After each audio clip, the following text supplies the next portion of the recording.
Ito po yung aming lugar mga idol sa may bahagi ng Calatrava, Negros Occidental, Philippines. Sitio Paitan, Barangay Paghumayan.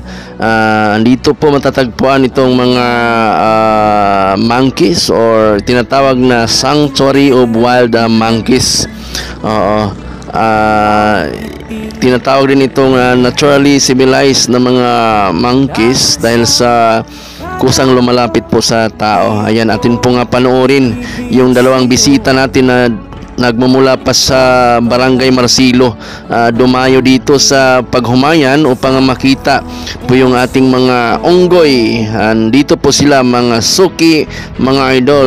Shout out po sa ating dalawang bisita, hindi ko po nakuha ng pangalan pero sila taga Barangay Marcilo na talagang dumayo. Ayun, maraming salamat sa inyo mga idol. Ayun.